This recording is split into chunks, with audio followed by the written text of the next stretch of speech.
আমার আপনার সবার মধ্যে যদি পরিবর্তন না হয় তাহলে দেশ পরিবর্তন হবে কেমন? প্রত্যেকের তো সেলফ অ্যাসেসমেন্ট করতে হবে, আমি কি করছি।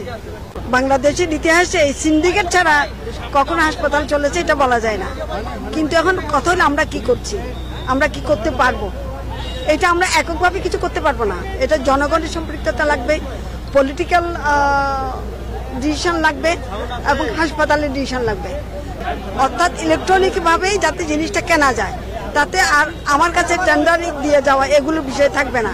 কাজে আমরা আগামী মাস এমনি অলরেডি আমাদের অনেকগুলো জায়গায় ইজিপের মাধ্যমে কেনা হয়, 100% হয়ে যাবে আগামী মাস থেকে।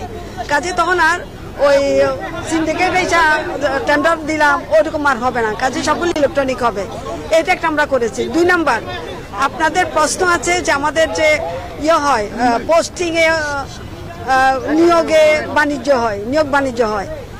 আমরা আমাদের সময়ে 10,000 নার্সের ঘাটতি আছে। এই প্রথম আমরা 3,500 নার্স নিলাম। আমরা ম্যানুয়ালি কোনো পোস্টিং দেই নাই যাতে মানুষ ওখান থেকে টাকা খেতে পারে। আমরা যা করেছি ইলেকট্রনিকভাবে করেছি, তাদেরকে চয়েস দিয়ে দিয়েছি 10টা 15টা। তার মধ্যে মেধা অনুযায়ী আন্দোলনটা হয়েছিল মেধার জন্য। কাজে মেধাভিত্তিক যার মেধা যত ভালো সে তার পছন্দের জায়গায় যেতে পারবে বেশি, আর যার মেধা একটু কম সে তুলনামূলকভাবে অন্য জায়গায় যাবে। এর মধ্যে আবার আমরা এইটুকুই বলি, অনেক জায়গায় তো পোস্টিং চাই নাই, যেমন খাগড়াছড়ি, মণিপুর, সিলেট, চট্টগ্রামের বান্দরবন, স্বাভাবিকভাবে অনেক দূরে। আমাদের বেশিরভাগ নার্স আছে উত্তরবঙ্গ থেকে। উত্তরবঙ্গের একটা মেয়ের জন্য দক্ষিণবঙ্গে যাওয়া, বিভিন্ন জায়গায় যাওয়া এটা কঠিন। তো কাজে আমরা চেষ্টা করছি যারা অতীতে গেছে তাদেরকে কিভাবে আনা যায় সেটাও এই ভঙ্গিতেই আমরা করব। তাইলে আমাদের এই বিষয়গুলো কারাপশন মুক্ত হবে আমরা আশা করি। কিন্তু এখন যদি আর নতুন কিছু আবিষ্কার করে সেটা তার আমি বলতে পারবো না। কিন্তু আমাদের 3,500কে দিয়েছি, এইটা নিয়ে এখনো পর্যন্ত কোনো কথা উঠে নাই, কারণ যেহেতু এটা ইলেকট্রনিক্যালি হয়েছে। আমাদের দেশে 10,000 ডাক্তারের ঘাটতি আছে। এই যে আপনারা হাসপাতালে, আমিও দেখলাম আপনারাও দেখছেন, ডাক্তার নাই, নার্স নাই, টেকনোলজিস্ট নাই। হাসপাতালের ডাইরেক্টর ঠিক আমাদেরকে ব্রিফ করলেন ওনার কি কি দরকার, যন্ত্রপাতি কি দরকার, কিছু আমরা আশা করি যে আমরা দিয়ে দিতে পারবো। এই যে কথাটা আপনারা বলছেন, এই যে কিনবো, এই কেনার মধ্যে যাতে স্বচ্ছতা থাকে সেটাও আমরা চেষ্টা করছি ইলেকট্রনিক্যালি কিনবো, তাতে করে আমাদের কেনাকাটায় দুর্নীতির বিষয়টা মুক্ত থাকবে। আর 3,500 নার্স দিয়েছি, 3,000 ডাক্তার আমরা রিক্রুট করছি। এইবারই প্রথম বাংলাদেশে 7 মাসে আমরা ডাক্তার রিক্রুট করতে পারছি।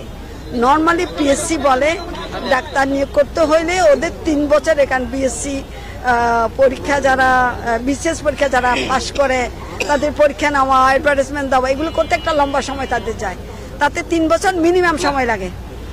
আমরা এটা প্রধান উপদেষ্টার বিশেষ তত্ত্বাবধানে এবং আরেকজন সচিব, উনি আগে কাজ করেছেন, অভিজ্ঞ মানুষ, ওনার তত্ত্বাবধানে আমরা এবার এটা করছি 7 মাসে।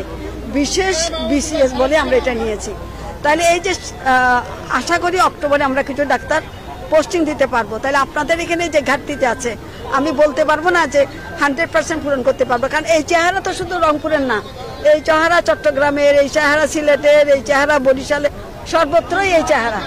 তাহলে আমরা আগের যে কাজগুলি তারা করে গেছে, আগের যে সমস্যাগুলি তারা সৃষ্টি করে গেছে, আমাদের একার পক্ষে তো এই মিনিস্ট্রির পক্ষে কিংবা ইন্টিম গভর্নমেন্টের পক্ষে দিনে দিনে এটা সমাধান করা সম্ভব না। আমরা চেষ্টা করছি, আশা করি ডাক্তার যখন আমরা পোস্টিং দিব সেটাও আমরা এই ভঙ্গিতে পোস্টিং দিব। উনি যেটা বলেছেন আসিফ নজরুলের ক্ষমা চাওয়া, আসলে আমি এইভাবে বলি, আমাদের ডাক্তাররা কিন্তু এই আপনি দেখেন এটা হাসপাতাল হলো মূলত 600 বেডের হাসপাতাল, পরে এটাকে করা হলো 1000 বেড, কিন্তু জনবল তো 1000 বেডের মতো দেয় নাই। তখনকার সরকার তো 1000 বেডের লোকবল দেয় নাই। এখন সেই জায়গায় এখানে 2000-এর উপর রোগী থাকে, 2300-র মতো রোগী থাকে। তাহলে এই বাড়তি যে রোগী আছে এই চাপটা তো আমাদের ডাক্তাররাই নিচ্ছেন। ডাক্তারদের গড়ে আমি এভাবে কথা বলতে চাই না। কোভিড যখন হয়েছিল আমাদের নার্সরা, আমাদের ডাক্তাররা সেবা দিয়েছে না, অনেক ডাক্তার মারা গেছে না কোভিডে, অনেক নার্স মারা গেছে না, অনেক টেকনোলজিস্ট মারা গেছে না, অনেকেই মারা গেছে, স্বাস্থ্যের সাথে জড়িত অনেকেই তো মারা গেছেন। তো এটার প্রতি আমাদের যথেষ্ট শ্রদ্ধা আছে। আমার আপনার সবার মধ্যে যদি পরিবর্তন না হয় তাহলে দেশ পরিবর্তন হবে কেমন? প্রত্যেকের তো সেলফ অ্যাসেসমেন্ট করতে হবে, আমি কি করছি। শিশু হাসপাতাল আমি আজকে দেখে যাব, এটা না করার কোনো কারণ নেই। সেই সময়ে শুনেন, যে কোনো কিছু করতে হলে একটা যদি আমি ঘোড়ার গাড়ি চালাতে যাই, ঘোড়ার সাথে আমার গাড়িটা লাগবে, তার সাথে রশি লাগবে, সব তো লাগে। আমি শুধু ঘোড়াটা দিয়ে দিলে গাড়ি হবে না। হাসপাতালও সেই রকম, হাসপাতাল করতে হলে হাসপাতালের সাথে তার জনবল লাগে। এরা জনবলের কোনো পরিকল্পনা করে নাই, যন্ত্রপাতির পরিকল্পনা কিছু করছে, কিছু করে নাই।